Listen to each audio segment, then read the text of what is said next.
অন্তর্বর্তী সরকার নিরপেক্ষ না থাকলে লাগবে নির্বাচনকালীন নিরপেক্ষ সরকার, বললেন মির্জা ফখরুল। নিরপেক্ষতা হারানোর সুযোগ নেই, দাবি উপদেষ্টা রিজওয়ানার।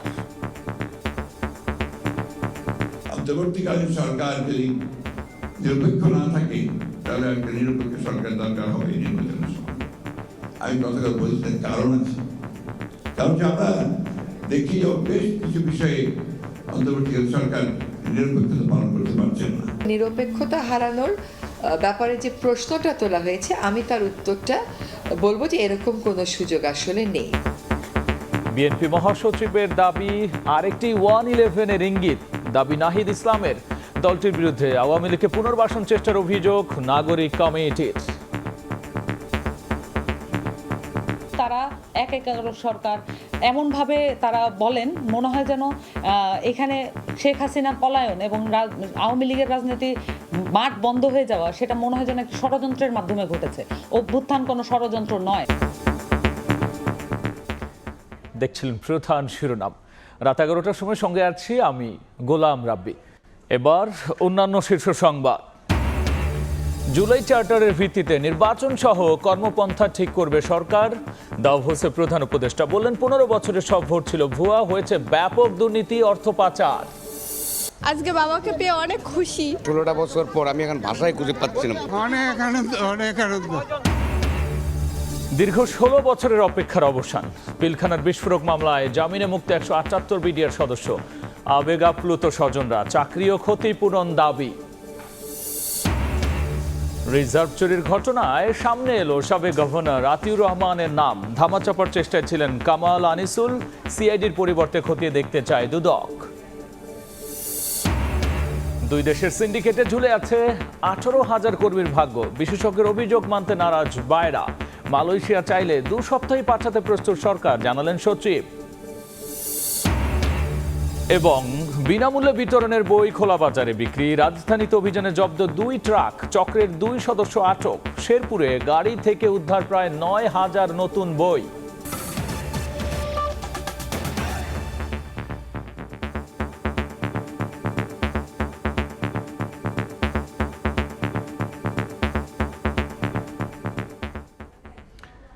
দ্রুত ভোট না হলে মাথাচাড়া দেবে অপশক্তি, এমন শঙ্কা জানিয়ে বিএনপির মহাসচিব মির্জা ফখরুল ইসলাম আলমগীর বলেছেন, অন্তর্বর্তী সরকার নিরপেক্ষ না হলে নির্বাচনকালীন নিরপেক্ষ সরকার লাগতে পারে।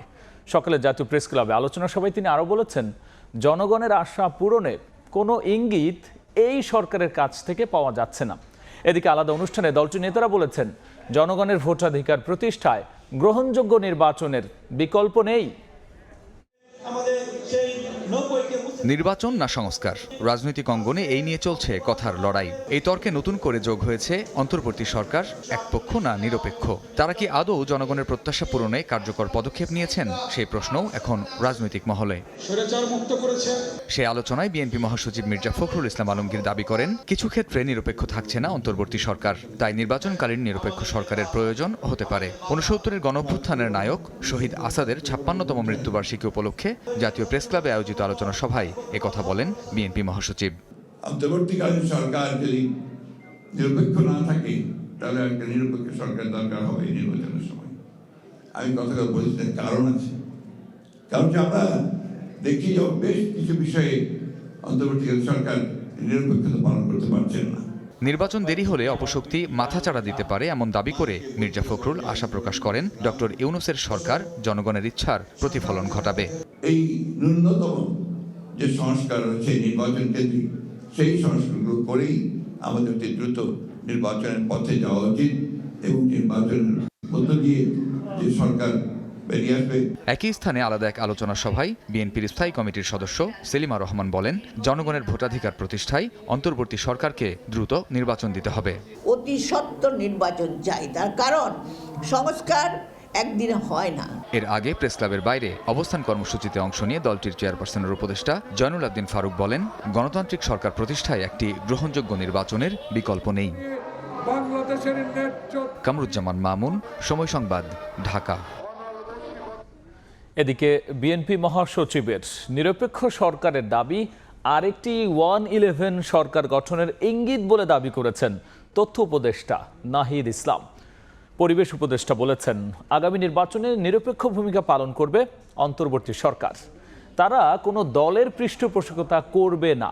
আর জাতীয় নাগরিক কমিটি বিএনপির বিরুদ্ধে আওয়ামী লীগকে পুনর্বাসন চেষ্টার অভিযোগ তুলেছে। গণঅভ্যুত্থানে রাজনৈতিক পট পরিবর্তনের পর থেকে অন্তর্বর্তী সরকার সহ নানা মহল থেকে বারবার সংস্কারের কথা বলা হলেও দ্রুত নির্বাচনের দাবি জানিয়ে আসছে বিএনপি। এর মধ্যেই নতুন করে যোগ হলো অন্তর্বর্তী সরকারের নিরপেক্ষতা প্রসঙ্গ। সম্প্রতি এক সাক্ষাৎকারে নির্বাচনের সময় আলাদা নিরপেক্ষ সরকারের প্রয়োজনীয়তার কথা তুলে ধরেন মির্জা ফখরুল ইসলাম আলমগীর। সরকার সম্পূর্ণ নিরপেক্ষতা পালন করে, তাহলেই তারা নির্বাচনে কন্ডাক্ট করা পর্যন্ত থাকবেন। তা না হলে তো নিরপেক্ষ সরকারের প্রয়োজন হবে। ছাত্ররা তারা একটা রাজনৈতিক দল তৈরি করার কথা চিন্তা করছেন, সেখানে যদি আপনার ছাত্রদের প্রতিনিধি সরকারে থাকে তাহলে তো আপনার সেখানে নিরপেক্ষ থাকতে পারবে না। বিএনপি মহাসচিবের বক্তব্য সামনে আরেকটা ১-১১ সরকার গঠনের ইঙ্গিত বলে দাবি করেছেন উপদেষ্টা নাহিদ ইসলাম। ফেসবুকে তিনি লিখেন, ১-১১-র বন্দোবস্ত থেকেই আওয়ামী লীগ ফ্যাসিজমের উত্থান ঘটেছিল। ৫ আগস্ট থেকেই ছাত্র ও অভ্যুত্থানের নেতৃত্বকে মাইনাস করার পরিকল্পনা চলছে বলেও অভিযোগ করেন গণঅভ্যুত্থানের এই নেতা। এই রাজনৈতিক অবস্থানকে প্রশ্নবিদ্ধ করার একটি চেষ্টা করা হচ্ছে। আর জাতীয় নাগরিক কমিটি মনে করে এ ধরনের বক্তব্যের মাধ্যমে আওয়ামী লীগকে পুনর্বাসনের চেষ্টা করছে বিএনপি। তারা রাজনৈতিক সংস্কৃতি এবং নির্বাচনের যে সংস্কৃতি সেটা পরিবর্তনের ব্যাপারে তাদের কোনো স্ট্যান্ড নেই এবং সেই জায়গাগুলো পরিবর্তনের ব্যাপারে তারা কোনোভাবেই আগ্রহী নন, আশাবাদী নন। কিন্তু তারা ১-১ সরকার এমনভাবে তারা বলেন, মনে হয় যেন এখানে শেখ হাসিনা পলায়ন এবং আওয়ামী লীগের রাজনীতি মাঠ বন্ধ হয়ে যাওয়া, সেটা মনে হয় যেন একটি ষড়যন্ত্রের মাধ্যমে ঘটেছে। অভ্যুত্থান কোনো ষড়যন্ত্র নয়। আমরা পরিষ্কারভাবে বলে দিতে চাই, অভ্যুত্থান বাংলাদেশের মানুষের একটি টোটাল সামগ্রিক আকাঙ্ক্ষার মধ্যে দিয়ে ফুটে ওঠা একটি রাজনৈতিক অবস্থান। এদিকে পরিবেশ উপদেষ্টা বলেছেন, আগামী সংসদ নির্বাচনে অন্তর্বর্তী সরকারই নিরপেক্ষ ভূমিকা পালন করবে। পৃষ্ঠপোষকতা করা হবে না কাউকেই। নিরপেক্ষতা হারানোর ব্যাপারে যে প্রশ্নটা তোলা হয়েছে, আমি তার উত্তরটা বলবো যে এরকম কোনো সুযোগ আসলে নেই। সরকারের থেকে কেউই দল গঠন করবে না। এদিকে এক ফেসবুক পোস্টে বৈষম্য বিরোধী ছাত্র আন্দোলনের আহ্বায়ক হাসনাত আব্দুল্লাহ বিএনপির বিরুদ্ধে ছাত্র জনতার সম্মেলনে নতুন রাজনৈতিক দলের উত্থান দেখতে না চাওয়ার অভিযোগ এনেছেন।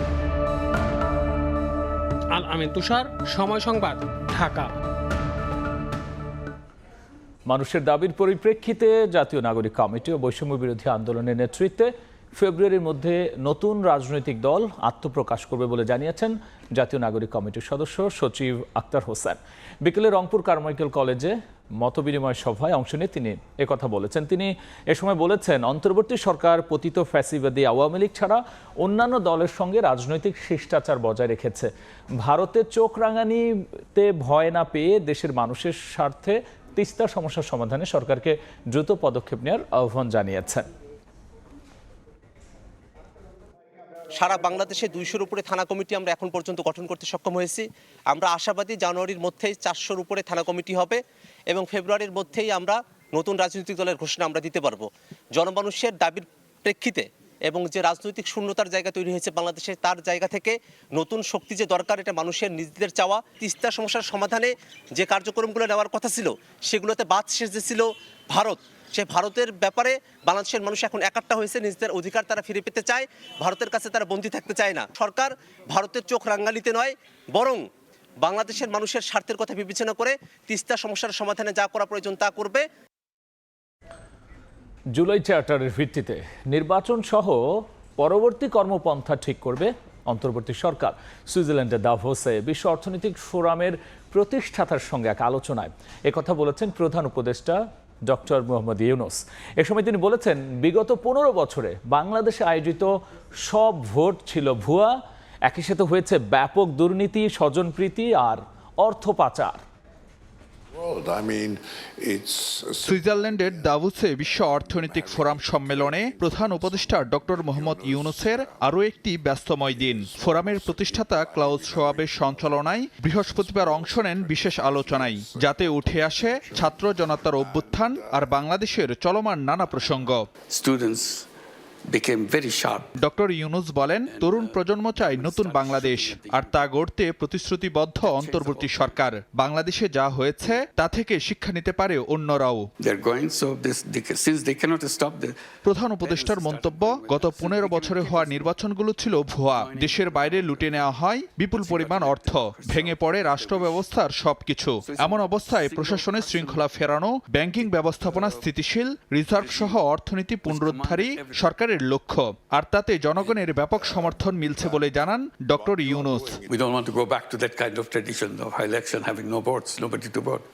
All these young people who became voters over these 16 years didn't have a chance to vote for the first time in their life. Older generation probably in some past years they have voted, but this very unfortunate for this young generation, which is a very different young generation. If you look at the whole economy, the estimate came $16 billion per year over 15 years. Per year, $16 billion been shifted away by over-invoicing, under-invoicing, and by illegal channels take the money away. নির্বাচন কবে কিভাবে হবে সে প্রসঙ্গ উঠে আসে প্রধান উপদেষ্টার বক্তব্যে।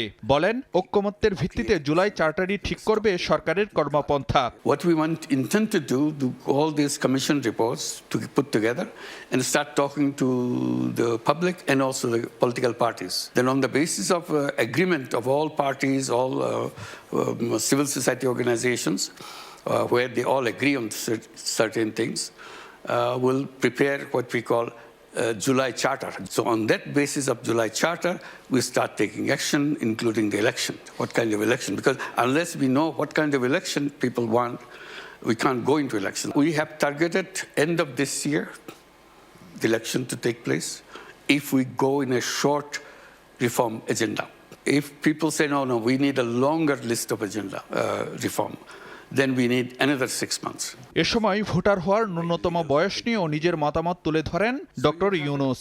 I was suggesting our voting age is 18. I said it should be 16. That's so mature. What makes it 18? Difference between 16 and 18. Who tells you that 16 doesn't understand as much as 18 does? Faruk ভিয়া, রবিন, সময় সংবাদ, ঢাকা।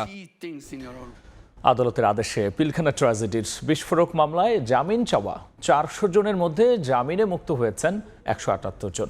16 বছরের গুমোট কান্না থেকে তাদের কিছুটা পরিত্রাণ হলেও বেশিরভাগই এখনো কারাবন্দী। মুক্ত বাতাসে ফিরে তাদের দাবি সুষ্ঠু তদন্তের মাধ্যমে দায় মুক্তি দিতে হবে নির্দোষদের, একই সাথে দোষীদের আনতে হবে বিচারের আওতায়। আমান রবির রিপোর্ট। বিডিআর হত্যাকাণ্ডে নিউ মার্কেট থানার বিস্ফোরক মামলায় প্রাথমিকভাবে অভিযুক্ত করা হয় 824 জনকে। তদন্ত শেষে 26 জন বাড়িয়ে মোট 850 জনকে অভিযুক্ত করে তদন্ত প্রতিবেদন দাখিল করে পুলিশ, আর বর্তমান আসামি 834 জন। এ মামলার সাক্ষী 1344 জন, যার মধ্যে 273 জনের সাক্ষ্য গ্রহণ করতেই অভিযুক্তদের জীবন থেকে চলে গেছে 16টি বছর। 16-17 বছর জেল কাটতে কি বা আছে, জীবন তো শেষ। শেখ হাসিনা সরকার পতনের পর সাক্ষ্য গ্রহণ ও জামিন শুনানির 4টি তারিখ বিলম্বিত হলেও গত 19 জানুয়ারি ঢাকার বিশেষ ট্রাইব্যুনাল 2-এর বিচারক ইব্রাহিম মিয়ার আদালতে সাক্ষ্য দেন সাবেক সেনা কর্মকর্তা ইউসুফ ইকবাল। পরবর্তীতে বিস্ফোরক মামলায় অভিযুক্তদের মধ্যে যাদের বিরুদ্ধে উচ্চ আদালতে আপিল নেই এবং যাদের সাজাভোগ এরই মধ্যে শেষ হয়েছে, তাদেরকে জামিনে মুক্তি দেওয়ার আদেশ দেন আদালত। অনিশ্চয়তার প্রহর কাটিয়ে বৃহস্পতিবার বেলা বাড়ার সঙ্গে সঙ্গে একের পর এক মুক্ত হতে থাকেন বন্দি বিডিআর সদস্যরা। আমার চাকরি ওই ঘটনার সময় মাত্র 1 বছর, আমি কোনো কিছুর সাথে কোনো কিছু জানিও না। এ সময় তারা ধন্যবাদ জানান অন্তর্বর্তী সরকারকে, দাবি রাখেন সকল নিরপরাধ বন্দীদের মুক্তির। সরকারের কাছে দাবি আমাদের একটাই, যাদের চাকরি কম ছিল তাদের চাকরি রিটার্ন পায়, আমরা যাদের সার্ভিস শেষ হয়ে গেছে তারা যাতে পেনশনটা পাইতে পারে, আমরা যাতে হারানো সম্মানটা ফিরে পাই। সূক্ষ্মভাবে এটা তদন্ত করে যারা জড়িত অবশ্যই যেন তাদের বিচার হয়। 770 বন্দি বিডিআরের মধ্যে বিস্ফোরক মামলায় জামিন চেয়েছেন প্রায় 400 জন। শুধু জামিনে মুক্তি নয়, অন্তর্বর্তীকালীন সরকার এবং স্বাধীন তদন্ত কমিশনের কাছে সদ্য কারামুক্ত বিডিআর সদস্যদের দাবি সুষ্ঠু তদন্তের মাধ্যমে যেন দেওয়া হয় সম্পূর্ণ দায়মুক্তি, একই সাথে দোষীদের দৃষ্টান্তমূলক শাস্তি। কেরানীগঞ্জ কেন্দ্রীয় কারাগার থেকে আমান নবী, সময় সংবাদ। বাংলাদেশ ব্যাংকের রিজার্ভ চুরির ঘটনায় দেরিতে মামলা, আলামত নষ্টের পেছনে তৎকালীন গভর্নর আতিউর রহমান সহ 14 জনের সংশ্লিষ্টতা পায় সিআইডি। দুদক বলছে, অভিযুক্তদের নাম চার্জশিট থেকে বাদ দিতে চাপ দিয়েছিলেন 2 সাবেক মন্ত্রী আনিসুল হক ও আসাদুজ্জামান খান কামাল। সিআইডির তদন্ত এখতিয়ার বহির্ভূত দাবি করে তদন্তের দায়িত্ব নিতে চায় দুদক। 2016 সালের 4 ফেব্রুয়ারি বিগত আওয়ামী লীগ সরকারের আমলে বাংলাদেশ ব্যাংকের রিজার্ভ থেকে 8 কোটি 10 লাখ মার্কিন ডলার সরিয়ে নিয়েছিল হ্যাকাররা। ওই ঘটনায় মতিঝিল থানায় যে মামলা হয়েছিল তার তদন্ত 9 বছরেও শেষ করতে পারেনি সিআইডি। আলোচিত ওই ঘটনা তদন্ত করতে গিয়ে দেরিতে মামলা কিংবা আলামত নষ্ট সহ নানা তৎপরতায় বাংলাদেশ ব্যাংকের সাবেক গভর্নর আতিউর রহমান সহ 13 জনের সংশ্লিষ্টতা পায় সিআইডি। তবে এই মূল হোতাদের নাম মামলার অভিযোগপত্র থেকে বাদ দিতে সিআইডিকে তখন চাপ দিয়েছিলেন তৎকালীন সরকারের প্রভাবশালী 2 মন্ত্রী আসাদুজ্জামান খান কামাল ও আনিসুল হক। সম্প্রতি সংশ্লিষ্টদের বিদেশ যাত্রায় নিষেধাজ্ঞা দিয়েছে ইমিগ্রেশন পুলিশ। এমন বাস্তবতায় ব্যাংক কর্মকর্তাদের লুটপাটের সঙ্গে জড়িত থাকার বিষয়টি নতুন করে সামনে আসায় দুদক নিজেদের তফসিলভুক্ত অপরাধ দাবি করে তদন্ত দায়িত্ব নিতে সম্প্রতি সিআইডিকে চিঠি দেয়। চিঠিতে বলা হয়, আত্মসাতের ঘটনা চুরির মামলা হিসাবে অবহিত করেছিল বিগত সরকার। রিজার্ভ যেটা হয়েছে সেটার সাথে বাংলাদেশ ব্যাংকের কর্মকর্তা সহ আরও যারা জড়িত ছিলেন তাদের অনেকেই এখানে পাবলিক সার্ভেন্ট ছিলেন। আইন অনুযায়ী এটা অন্য কোনো সংস্থা যদি করে থাকেন সেটা এখতিয়ার বহির্ভূতভাবে তারা যে কার্যক্রম পরিচালনা করেছেন। যেহেতু সিআইডি এই বিষয়ে ইতিপূর্বে তদন্ত শুরু করেছিলেন, প্রক্রিয়াগত এবং আইনানুগভাবে এটা ত্রুটিপূর্ণ ছিল, সেই বিষয়টা আমরা তুলে ধরে তাদের কাছে পত্র যোগাযোগ করা হয়েছে। এদিকে বরখাস্ত সেনা কর্মকর্তা এনটিএমসির সাবেক মহাপরিচালক জিয়াউল আহসান ও তার স্ত্রীর বিরুদ্ধে মামলা করেছে দুদক। আলাদা 2 মামলা তাদের বিরুদ্ধে 40 কোটি টাকার অবৈধ সম্পদ অর্জন ও 342 কোটি টাকার সন্দেহজনক লেনদেনের প্রমাণ পেয়েছে সংস্থাটি। তার স্ত্রী নুসরাত জাহানের সহযোগিতায় এবং জোর সাহায্যে বিভিন্ন ব্যক্তি ও প্রতিষ্ঠানের নামে এই অস্বাভাবিক লেনদেন করায় তাকেও এই মামলায় অন্তর্ভুক্ত করে দুজনের বিরুদ্ধে আজ একটি মামলার সিদ্ধান্ত গৃহীত হয়েছে। এদিন খাস জমি দখল করে রিসোর্ট তৈরির অভিযোগে পার্বত্য চট্টগ্রাম বিষয়ক সাবেক প্রতিমন্ত্রী কুজেন্দ্রলাল ত্রিপুরার বিরুদ্ধে মামলা করেছে দুদক। তাসলিম তৌহিদ, সময় সংবাদ, ঢাকা। জনগণের সম্পদ চুরি করে যারা বিদেশে পাচার করেছে তাদের এই দেশে ঠাঁই হবে না বলে মন্তব্য করেছেন জামায়াতে ইসলামীর আমির ডাক্তার শফিকুর রহমান। রাতে রংপুর নগরীর শহীদ আবু সাইদ চত্বরে এক পথসভায় প্রধান অতিথির বক্তব্যে তিনি একথা বলেছেন। এ সময় তিনি আরো বলেছেন, প্রতিটি খুনের বিচার হতে হবে। দেশের প্রতি আবু সাইদের ঋণ জাতির পক্ষে শোধ করা সম্ভব নয় বলেও এ সময় মন্তব্য করেছেন জামায়াতের আমির।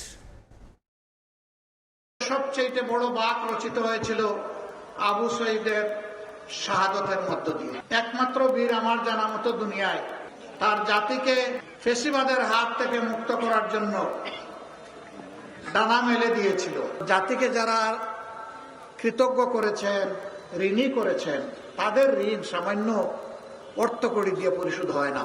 আল্লাহ তাদেরকে মানবিক অনুভূতি দান করুন, তারা যেন সত্যি অনুতপ্ত হয়, লজ্জিত হয়। তবে খুনের ব্যাপারটা সরি বললে যায় না, প্রত্যেকটা খুনের বিচার হতে হবে। যারা জাতির সম্পদ চুরি করে বিদেশে পাচার করবে, ওই রকম কুসন্তান থেকে এই জাতিকে আল্লাহ তুমি হেফাজত করো। জুলাই অভ্যুত্থানে ছাত্র সাংবাদিকদের উপর হামলার ঘটনা প্রমাণিত হওয়ায় চট্টগ্রাম বিশ্ববিদ্যালয়ের 84 শিক্ষার্থীকে বহিষ্কার করা হয়েছে। বিকেল ক্যাম্পাসে বৈষম্য বিরোধী ছাত্র আন্দোলনে শহীদ ও আহতদের স্মরণ সভায় একথা জানিয়েছেন উপাচার্য অধ্যাপক কামাল উদ্দিন। এর আগে জুলাই আন্দোলনে বিশ্ববিদ্যালয়ে আহত শিক্ষার্থীদেরকে ফুল দিয়ে বরণ করে নেওয়া হয়। অনুষ্ঠানে উপস্থিত ছিলেন জুলাই বিপ্লবে বিশ্ববিদ্যালয়ের শহীদ শিক্ষার্থী হৃদয় তরুয়া ও ফরহাদের পরিবার। এমন কোন তাড়াহুড়োর কাজ করতে চাই না।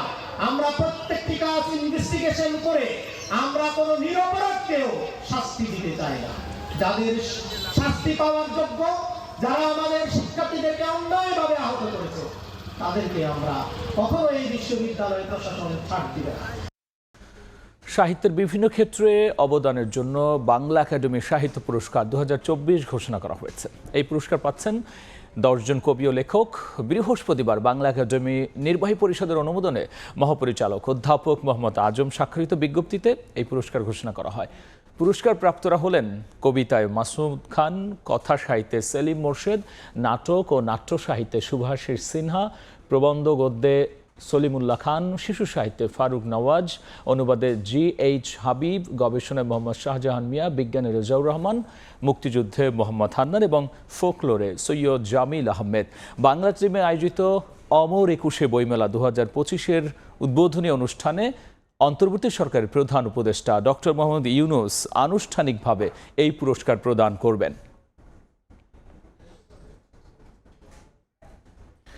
বিনামূল্যে বিতরণের বই খোলা বাজারে বিক্রয় ও মজুতদারি চক্রের 2 সদস্যকে আটক করেছে ডিবি। এ সময় 2 ট্রাক বই জব্দ করা হয়, যার বাজার মূল্য আনুমানিক 8 লাখ টাকা। সকালে রাজধানী মিন্টো রোডে ডিএমপি কার্যালয়ের সংবাদ সম্মেলনে এই তথ্য জানায় সংস্থাটি। প্রতি বছর কোমলমতি শিক্ষার্থীদের হাতে বিনামূল্যে বই তুলে দেয় সরকার। তবে কিছু অসাধু চক্র এসব বই মুদ্রণ এবং পরিবহনকালে বাড়তি মজুত করে খোলা বাজারে চড়া দামে বিক্রি করে। বুধবার বিকেলে গোপন সংবাদের ভিত্তিতে রাজধানীর বাংলা বাজার থেকে এই চক্রের 2 সদস্যকে গ্রেফতার করে ডিবি। বৃহস্পতিবার সকালে রাজধানীর মিন্টো রোডে সংবাদ সম্মেলনে এ তথ্য জানায় সংস্থাটি। গোপন সংবাদের ভিত্তিতে জানতে পারে উক্তরূপ একটি অসাধু চক্র সূত্রাপুর থানাধীন বাংলা বাজার ইস্পাহানি গলিতে বিভিন্ন গোডাউনে প্রথম হতে 10ম শ্রেণীর বিনামূল্যে বিতরণের সরকারি পাঠ্য বই বিক্রয়ের উদ্দেশ্যে মজুত করেছে। অভিযান পরিচালনা করে সিরাজুল ইসলাম উজ্জ্বল এবং দেলোয়ার হোসেনকে আটক করে। অভিযানে মজুত করা প্রায় 10,000 সরকারি বই জব্দ করা হয় বলেও জানানো হয়। মজুতদারি চক্রের সঙ্গে জড়িত অন্যান্যদের আটক করতে অভিযান অব্যাহত রয়েছে বলেও জানিয়েছে ডিবি।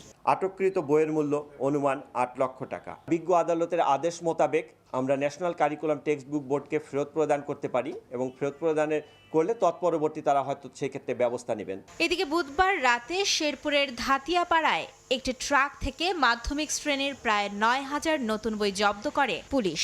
সরকারি এসব বই পাচারের অভিযোগে একজনকে আটক করা হয়েছে। মাইমুনা হায়দার চৌধুরী, সময় সংবাদ, ঢাকা। 2 দেশের সিন্ডিকেটের কারণে ঝুলে আছে মালয়েশিয়া যেতে না পারা 18,000 কর্মীর ভাগ্য। চাপ সৃষ্টির পাশাপাশি সিন্ডিকেট ভাঙার তাগিদ দিয়েছেন বিশেষজ্ঞরা, যদিও এমন অভিযোগ মানতে নারাজ বাইরা নেতারা। আর প্রবাসী কল্যাণ সচিব জানিয়েছেন মালয়েশিয়া চাইলে 2 সপ্তাহেই কর্মী পাঠাতে প্রস্তুত সরকার। প্রসূন আশিসের রিপোর্ট। ভিসা পেয়েও বিমানের টিকিট জটিলতায় নির্ধারিত সময়ের মধ্যে মালয়েশিয়া যেতে পারছেন না অনেকে। তাদেরকে বারবার আশ্বস্ত করা হলেও ফলাফল শূন্য। সবশেষ 4 অক্টোবর মালয়েশিয়ার প্রধানমন্ত্রী আনোয়ার ইব্রাহিম কর্মীদের নেয়ার ঘোষণা দিলেও তাতেও গতি আসেনি। টাকা ফেরত দিচ্ছে না প্রতারণায় অভিযুক্ত রিক্রুটিং এজেন্সিগুলো। এই যখন পরিস্থিতি, তখন সংকট নিরসনে বুধবার আন্দোলনে নামেন ভুক্তভোগীরা। এটা কি আমাদের দোষ ছিল? প্রশ্ন উঠেছে মালয়েশিয়ায় যেতে বাধা কোথায়, কেনই বা এত সময় লাগছে। বিশেষজ্ঞরা বলছেন মালয়েশিয়া সরকারের আন্তরিকতা থাকলেও দুদেশের শক্তিশালী সিন্ডিকেটে আটকে আছে কর্মী নেয়ার প্রক্রিয়া। বাধাটা আসছে 2টো জায়গা থেকে।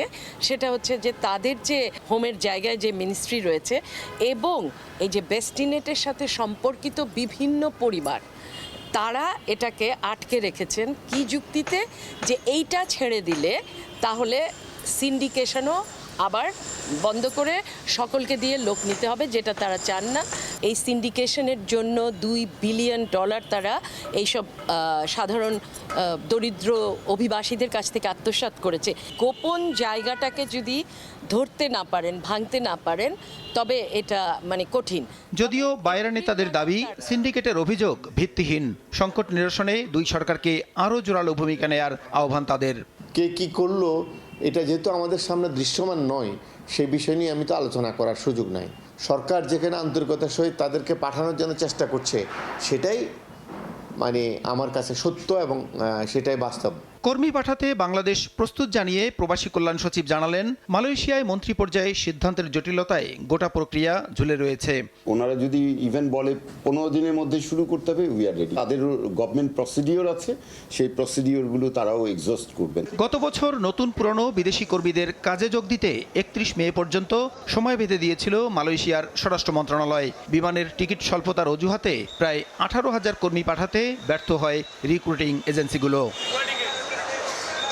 প্রসূন আশিস, সময় সংবাদ, ঢাকা।